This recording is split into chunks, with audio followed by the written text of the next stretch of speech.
अवधूत चिंतन श्री गुरुदेव दत्त श्री स्वामी समर्थ. नमस्कार, मी पूजा आपल्या चॅनलवर तुम्हाला सगळ्यांचं पुन्हा एकदा खूप खूप मनापासून स्वागत करते. आता लवकरच दिवाळी आली आहे व या दिवाळीच्या योगातच अजून एक खास योग जुळून आलेला आहे, तो म्हणजे गुरुपुष्य अमृत. ज्या योगाच्या आपण आतुरतेने वाट पाहत असतो तो योग आलेला आहे आणि दिवाळीच्या बरोबर अगोदर आलेला आहे, त्यामुळे याचं महत्त्व अधिकच झालेलं आहे. जर या वेळेमध्ये या काळामध्ये जर तुम्ही काही लक्ष्मी प्राप्तीच्या सेवा केल्यात तर तुमच्या आयुष्यातील नक्कीच सगळी संकट व दुःख संपणार आहेत व सुखाची किरण कुठेतरी तुमच्या आयुष्यामध्ये यायला सुरुवात होतील, नक्कीच येतील आवर्जून. आता बघा, आपण कालाष्टमी ते अमावस्या सेवा करणारच आहोत. कालाष्टमी ज्या दिवशी आहे म्हणजे 24 ऑक्टोबर या दिवशी गुरुवार येतो व या दिवशीच गुरुपुष्य अमृत देखील योग आलेला आहे.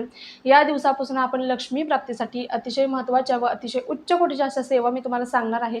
त्या सेवा तुम्हाला आवर्जून करायच्या आहेत. तसे तर 2 सेवा मी तुम्हाला सांगणार आहे, जी दरवेळेस आपण जी करत असतो ती एक सेवा, अजून एक दुसरी तुम्हाला सेवा सांगणार आहे. जर ती सेवा करता नाही आली तर तुम्ही ही सेवा आवर्जून करायची आहे. तर त्या सेवा कोणत्या, चला तर मग बघून घेऊया. बघा, आता प्रत्येकाला लक्ष्मी प्राप्ती म्हणजे प्रत्येकाच्या जीवनामध्ये प्रत्येकाचे कर्म प्रारब्ध हे वेगळे असतात. प्रत्येकाच्या कर्म प्रारब्धानुसार प्रत्येकाला जे काही असतं त्याच्या जीवनामध्ये मिळत असतं. आता असं कधी भरपूर वेळा होतं की एखादा व्यक्ती आत्ताच या मार्गावरती आलेला आहे, सनातन मार्गावरती, तो आत्ताच कुठेतरी सेवेत आलेला आहे व त्याची सगळी स्वप्न पूर्ण होताना आपल्याला दिसत असतात. आणि आपण कुठे 1, 2, 3 वर्ष झालं आपण या सेवेमध्ये आहोत, भरपूर सेवा करतो, त्याच्यापेक्षा जास्त आपली सेवा आहे, पण आपल्याला अजून त्याचं फळ मिळत नाही. आपल्या जीवनात अजून दुःखाचे डोंगर, संकट अजून पेरलेलीच आहेत. तर आपण काय करावं? असं का होतं असं प्रत्येकाला वाटत असतं, कारण प्रत्येकाचा कर्म आणि प्रारब्ध हा वेगळा असतो. त्यामुळे आपल्या जन्मात जे काही, या जन्मात आपल्याला आपले जे गेल्या जन्मीचे जे काही कर्म आहेत, जे काही प्रारब्ध आहेत ते आपल्याला भोगावेच लागणार आहेत. त्यामुळे आणि आपण जी ही सेवा करतोय ना, ते आपले कुठेतरी कर्म आणि प्रारब्ध आपला सुधारण्यासाठी मदत करत असतात. आता जी काही आर्थिक लक्ष्मी, आपल्याला लक्ष्मी तर हवी आहे प्रत्येकाला, पण आपली जी काही आर्थिक लक्ष्मी येते मग ती किती का असेना, ती लक्ष्मी तरी स्थिर राहावी, कारण पैसा खूप चंचल आहे, लक्ष्मी खूप चंचल आहे, घरामध्ये टिकत नाही. ती लक्ष्मी स्थिर राहावी, प्राप्त लक्ष्मी स्थिर राहण्यासाठी आपल्याला ही सेवा करायची आहे आणि याचे अतिशय अतिशय असे रिझल्ट्स खूप छान छान मिळतात. आणि ही सेवा मी माझ्या मनापासून सांगत नाही, जी केंद्रातून दिलेली ही सेवा आहे तीच तुमच्यापर्यंत पोहोचवण्याचा मी प्रयत्न करत असते. बघा, आता केंद्रातून दिलेली आहे त्यामुळे मी माझ्या मनाचं काही तुम्हाला देखील सांगणार नाही. जे काही आहे ते सत्य आहे आणि मी कोणी हे नाही आहे की तुम्ही ही सेवाच करा म्हणून, पण केंद्रातून दिलेली आहे त्यामुळे मी तुम्हाला आवर्जून सांगते. माऊलीने दिलेली सेवा आहे त्यामुळे तुम्ही आवर्जून प्रत्येकाने करण्याचा प्रयत्न करायचा आहे. आता ही सेवा आहे फुलवातीची. फुलवात घ्यायची आहे तुम्हाला. आपल्याला फुलवातीची सेवा करायची आहे. आता ही एक फुलवात आहे. अशा तुम्हाला किती फुलवाती लागणार आहे, तर तुम्हाला बरोबर 24 दिवसांची ही सेवा करायची आहे. तर तुम्हाला किती फुलवाती लागतील बघा, एक फुलवातीचा पॅकेटच आणून ठेवायचं आहे तुम्हाला मोठंवालं घरामध्ये. आणि बघा, आता पहिल्या दिवशी म्हणजे गुरुवारी, येणाऱ्या गुरुवारी 24 ऑक्टोबर रोजी ही सेवा करायची आहे. तर गुरुपुष्य अमृत योग हा सकाळीच यावेळेस लागतोय, त्यामुळे योगायोगाने तुम्ही सगळेजण ही सेवा करू शकता. सकाळी 6:28 मिनिटाला हा गुरुपुष्य अमृत योग लागतोय. तर दुसऱ्या दिवशी म्हणजे 25 ऑक्टोबरला दुसऱ्या दिवशी सकाळी पहाटे 6:28 संपणार आहे. म्हणजे तुम्ही सकाळ, दुपार, संध्याकाळ कधीही सेवा करू शकता. त्यामुळे तुम्ही टायमिंगला बरोबर सेवा करा. सकाळी लवकर सेवा करा. सकाळी नाही जमली तरी तुम्ही संध्याकाळी आवर्जून करू शकता. आणि यावेळेस सूर्यानेही पाहिलेली आहे त्यामुळे तुम्ही सकाळी देखील करू शकता. आता बघा, फुलवात घ्यायची आहे तुम्हाला. पहिल्या दिवशी तुम्ही हे एक फुलवात घ्यायची आहे. आता याचे नियम काय, अटी काय, हे तुम्हाला मी थोडक्यात सांगते. आता नियम म्हणजे बघा, याच्यामध्ये नियम तसे जास्त काही नाही आहेत. आपण स्वामी चरित्र सारामृताची सेवा करतो ते आपण कसेही करू शकतो, त्याला जास्त काही नियम वगैरे नाही आहेत. महाराजांची सेवा करायला कोणतेच नियम लागू होत नाहीत. पण या काही लक्ष्मी प्राप्तीच्या ज्या सेवा आहेत त्या याला आवर्जून नियमांचं पालन करायला हवं. आता बघा, ही सेवा करायची म्हटलं तर तुम्हाला आता मासिक पिरियड्स वगैरे आले तर, किंवा मला मासिक पिरियड्स आले तर मी माझ्या मिस्टरांना किंवा बहिणीला, आईला करायला सांगते, तर नाही, ही तुमची सेवा आहे, तुम्हीच करायची आहे. तुम्ही दोघी जावा आहात, सासूबाई आहे, तुम्हाला सगळ्यांना तिघींनाही ती सेवा करायची आहे. तर तुम्ही प्रत्येकाने सेपरेट आपापली सेवा करायची आहे. एकाच दिव्यावरती प्रत्येकाने सेवा करायची नाही, प्रत्येक तिघींनी वेगवेगळी सेवा करायची आहे. ही नंतर सुतक आलं तर तुम्हाला ती सेवा स्टॉप करायची आहे व नंतर जे नक्षत्र येईल त्या नक्षत्राला नंतर तुम्हाला सेवा करायची आहे. आता हे देखील नक्षत्र आहे, पुढच्या महिन्यात देखील गुरुपुष्य अमृताचं नक्षत्र लागत आहे. तर त्यावेळेस जरी तुम्ही आत्ता नाही जमलं तुम्हाला करायला, तर त्यावेळेस तुम्ही केली तर सेवा चालणार आहे. पिरियड्स आले तर ते 4 दिवस स्किप करायचे आहेत आणि नंतर तुम्हाला सेवा कंटिन्यू करायची आहे. ब्रह्मचार्याचं वगैरे याच्यामध्ये तसं काही पालन करण्याची गरज नाही आहे, पण अर्थात तुम्हाला मांसाहार वर्ज्य आहे, मांसाहार पाळायचं आहे. आणि बघा, भरपूर जण म्हणतात की नाही पाळलं तर चालतं का. बघा, मग तुम्हाला हे तुम्ही देवाला जे मागता तुम्हाला हे तर देईल नाही तर ते तर देईल, दोन्हीतले एक तुम्हाला काही तर देव देईल. मग तुम्हाला जसं हवे असेल तर तुम्ही त्या पद्धतीने प्रत्येक गोष्टीचं पालन करू शकता. आता परान्न म्हणला तर परान्नाचं एवढं काही नाही आहे, पण परान्न घेण्याचं टाळा.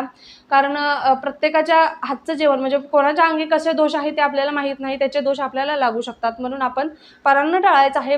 आणि जरी काही यावेळेस म्हणजे सेवा काळामध्ये, तर बाकीच्या वेळेस काही होत नाही, आणि बाकीच्या वेळेस सेवा म्हणजे या वेळेमध्ये तुम्हाला जर परान्न घेण्याची वेळ आली तर 3 वेळा गायत्री मंत्र फक्त म्हणा, आणि नंतर तुम्ही अन्न ते ग्रहण करायचं आहे. अन्न हे पूर्ण ब्रह्म, आणि गायत्री मंत्र म्हणून तुम्ही हे परान्न घ्यायचं आहे. अशा पद्धतीने हे छोटेसे नियम होते.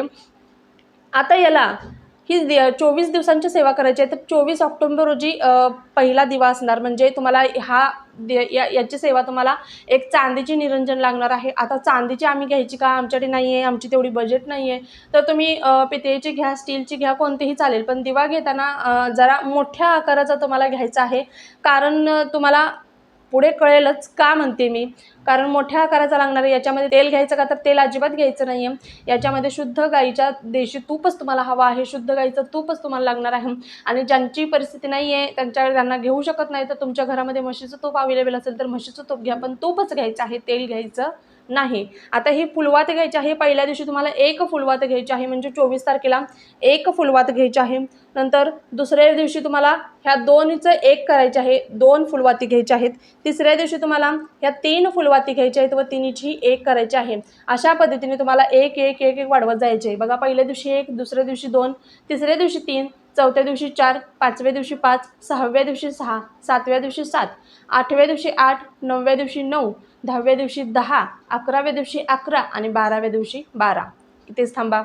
आता 13वा दिवस येतो. आपल्याला ही 24 दिवसांची सेवा करायची आहे. 12व्या दिवशी 12. आता हा झाला आपला चढता क्रम 1 ते 12.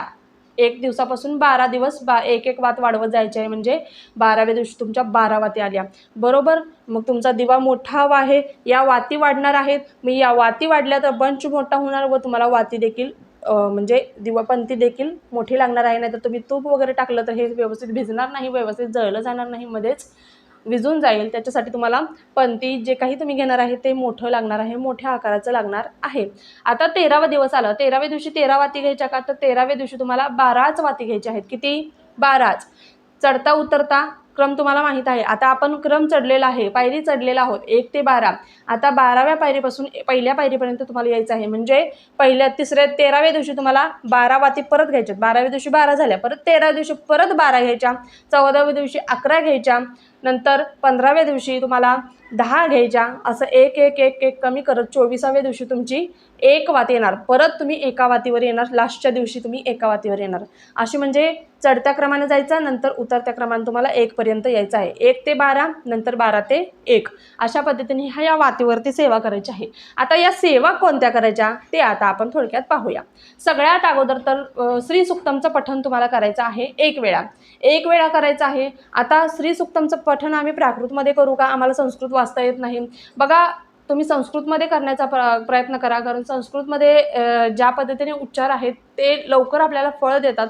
त्यामुळे संस्कृतमध्ये तुम्ही पठण करण्याचा प्रयत्न करा. नित्यसेवेच्या पुस्तकामध्ये सगळं काही आहे. हरि ओम हिरण्यवर्णां हरणीं सुवर्णरजसहस्रजां चंद्रा हिरण्मयीं लक्ष्मीं जातवेदो मावा.